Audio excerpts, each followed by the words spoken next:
నెల్లూరు జిల్లా కావలి ఎంఆర్ఓ కార్యాలయం ప్రాంగణంలో పెట్రోల్ బంకు నిర్మాణాన్ని స్థానిక ప్రజలు టీడీపీ నాయకులు అడ్డుకున్నారు. గత వైసీపీ ప్రభుత్వం అధికారులు ఈ పెట్రోల్ బంకు నిర్మాణానికి అనుమతి ఇచ్చారని, పట్టణంలో ఇప్పటికే ట్రాఫిక్ ఇబ్బందులు ఉన్నాయన్నారు.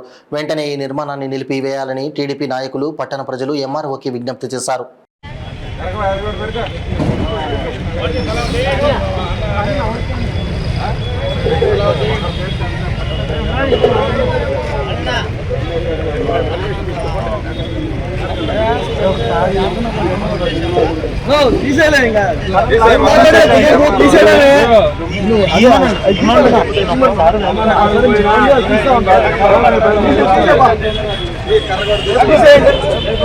ఈ డబ్బులు ఎవరికి వస్తాయి, ఏ డిపార్ట్మెంట్కి వస్తాయి,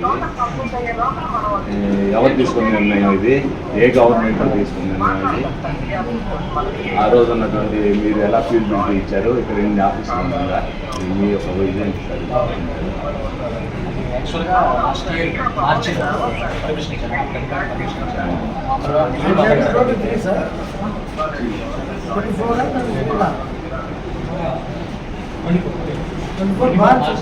మార్చి ఎలక్షన్ మామూలుగా మన నెల్లూరు నర్గాపేటలో రెవెన్యూ పెట్టుకున్న అదేవిధంగా మన కావల ఊళ్ళో కూడా ఏర్పాటు చేద్దామని డిపార్ట్మెంట్ తరఫున ప్రైవేట్ వ్యక్తులు లీజ్ ఇస్తున్నాం. ఎన్ని సంవత్సరాలు సార్? 20 years. 20 years. ఎంత నెలకి? 80,000.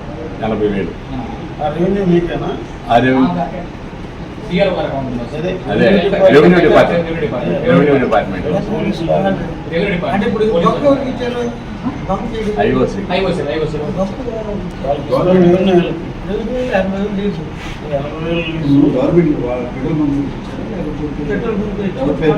సార్. ఇప్పుడు మనకి నెలకి 80,000 రూపాయలు కదా.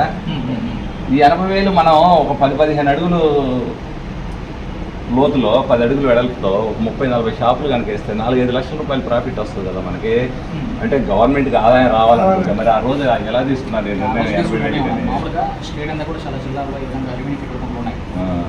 ఉన్నాయి? కానీ మనకి ఇక్కడ ప్లేస్ లేదు కదా, ఇక్కడ ఇన్ని ఆఫీసులు ఉన్నాయి.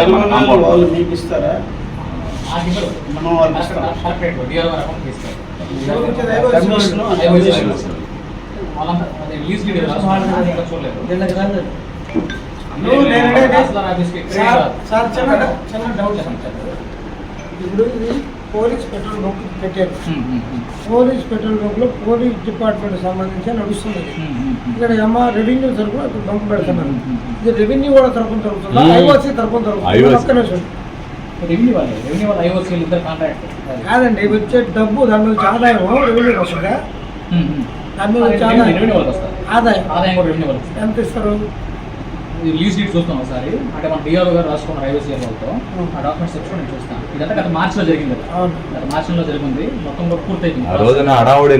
స్టార్ట్ చేశారు మార్చిలో ఎలక్షన్ టైంలో హడావుడి నిర్ణయం. ఎవరు అందరూ కూడా మనం హడావుడిలో ఉంటే వీళ్ళు మాత్రం ఇటువంటి స్థలాన్ని ఆక్యుపై చేయాలంటే పబ్లిక్ ఇన్కన్వీనియన్స్ అన్ని ఇబ్బందులు ఉన్నాయి. కావాలో పెట్రోల్ బంక్ సార్ ఇప్పుడు మనకు పీడిఎఫ్ రైస్ ఏదో పట్టుకుంటున్నారు, అనాథరైజ్డ్ గారు అవుతున్న లారీలని కూడా, వాటన్నిటిని కూడా మనం పార్కింగ్ ఇక్కడే చేసుకుంటాం. రేపు పొద్దున ఇక్కడ మీరు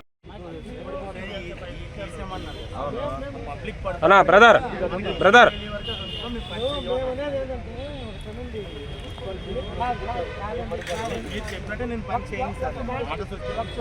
పని కాదు అన్నవాళ్ళు చెప్పినప్పుడు పట్టలు తీసేయాలా?